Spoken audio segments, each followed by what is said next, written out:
I'm May, and welcome to Getting to Know Your Principal, Bernie Osebold. Sit back and feel the burn. Welcome, Mr. Osebold. Thank you, thank you. You had to use the feel the burn joke, didn't you? Yeah. So, Yeah. Okay, so let's start by helping the students and community get to know you better. Why don't you tell us a little about yourself? Okay.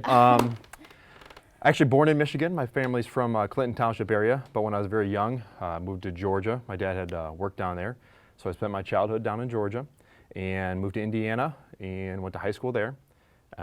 Shortly after graduation, my family moved back to Michigan, which wasn't so great because I was 18 and didn't want to leave my friends, but ended up coming and been living in the Richmond area ever since. I ended up going to Michigan State University. Awesome. Studied actually engineering, didn't even study education, but always wanted to be a teacher, and kind of went back to where my passion was and got my teaching certificate and became a teacher. Okay, awesome. What kind of kid were you in high school? I don't know, I think it was normal. No, I was a good student. I didn't really get in trouble too much, and you know, I was the oldest kid in my family, and so you always, you know, those are the ones always extra responsible, and Yeah. you know, you don't have fun until you get older maybe. Yeah. So I mean, I played sports, I played baseball mostly, and I worked a lot. My family was always in the restaurant business, so I've been working since I was 12. I think this year will be the first year I finally have as much years as an educator as I had working as a cook or a waiter. So, What kind of hobbies or sports did you do? play baseball. I kind of just worked, you know, worked in my car, stuff like that. Yeah. Didn't do, you know, hung out with your friends, things like that. You know, now that I'm older, I kind of get into, you know, the fishing thing a little bit and doing some of that outdoor stuff, but that wasn't until later in life. Sweet. So, yeah. So if you had to categorize yourself into like a jock or like a nerd type, what would that be? Oh, geez.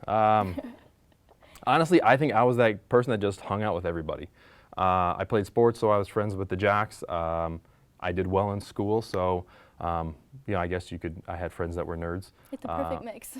I wouldn't say perfect, but yeah, I was friends with a lot of different groups of people. So. Awesome. What did you do when you graduated college? Well, that's kind of a long story. So when I graduated college, I said my degree was in engineering. Always wanted to be a teacher. Actually, my high school counselor talked me out of it into being an engineer for whatever reason, I don't know. But decided, you know, I wanted to go, well, before I decided to go back to be a teacher, I actually wanted to be an entrepreneur, invest in real estate and do that kind of stuff, which That's cool. My brother and I still do. But when I was reading all these books about business and things like that, I kept seeing this common theme of how our schools today weren't preparing, you know, our students for, you know, the workforce and the life we have, or the world we have today. So I wanted, I guess, kind of go back and help be part of the change. So that's when I decided to go back and be a teacher. Awesome. So you were a teacher? Of course, yeah. You got to be before you be a principal. So. What did you teach? Well, I wanted to be high school math and science was my goal. I did some subbing just to make sure that's what I wanted to do, and kind of went to the elementary classrooms just kind of as a whim, you know. Right. Didn't have anything going on that day, and I just kind of fell in love with the instructional practices that were going on. I mean, you don't see a lot of boring lectures going on at elementary because they're 8. Right. But just I like the things they're doing with the project-based learning and the cross, you know, curricular. And so I actually was a 3rd and 4th grade teacher.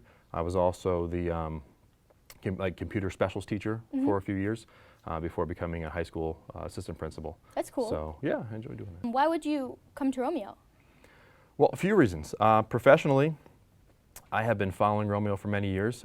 I did not get into education because I wanted the summers off or all the other benefits that come with being a teacher. I mean, it's nice and I do like kids, but I wanted to change the way we teach and the way students learn. So I've been following Romeo for many years as a professional, seeing those changes happening. Personally, I have 5 kids, and we weren't planning on that many. I had twins at the end there. Awesome. And we love where we're at, and we love our house, but we've just outgrown it. So we've been looking for a while now to move. Romeo is actually where we wanted to move for the great schools for our kids.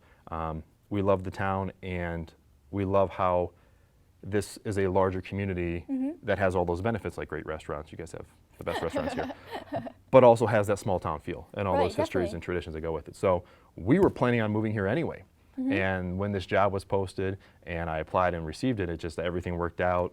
We were extremely fortunate and really Congratulations. Thanks. Yeah. And we just, you know, we just believe this is where we're meant to be, and so we're super excited not only to be part of the school but the community as well. So. So what kind of relationships do you want to have with their students and parents? I want them to fear me. No, I'm kidding. No.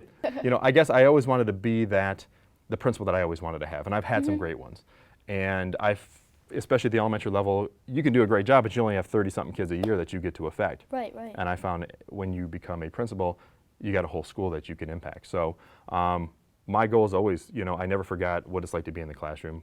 My job is to, again, support those teachers and give them everything they need. And from the students, I mean, I've been an assistant principal in the past, and sometimes you kind of have to be the tough guy or the police officer, you know, and kids kind of, but you know, but I think as long as you treat the kids with respect and they understand the reasons why you're doing it and you're not being a jerk, you're just being strict and you're doing it for them, they get it, you know, kids are smart. And so my goal always is to, you know, I guess if there was one thing I wanted anyone to feel after knowing me would be if I in some way, shape or form help them to grow as a person or to maybe achieve something they couldn't have achieved otherwise, so.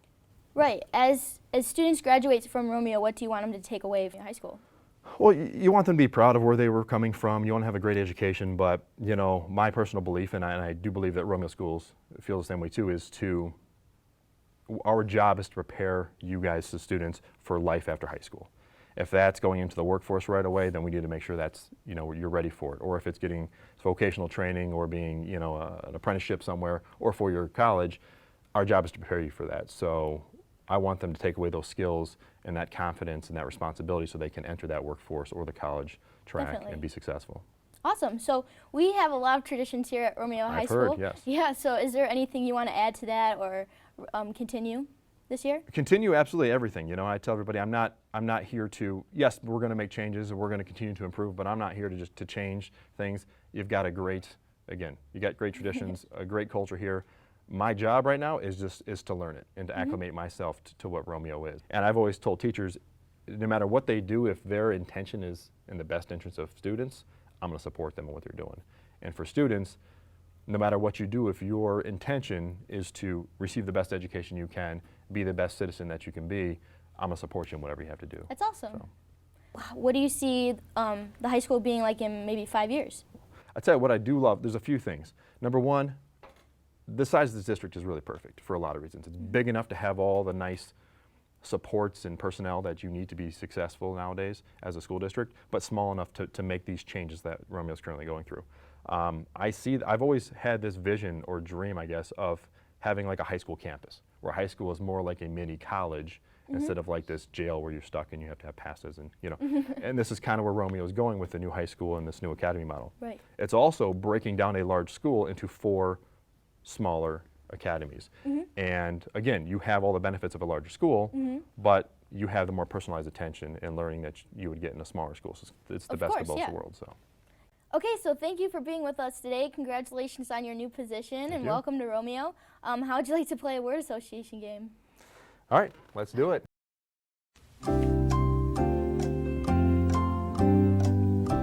Oh, it's got to be Romeo Bulldogs. Cat. Paper, scissors. Oh, you gotta ask me this one. It's my guilty pleasure, Dixie Chicks. Well, I got a friend who's actually the official 6th member of New Kids on the Block, so I'm gonna go NKOTB. Coke. Apples. Bob Seger.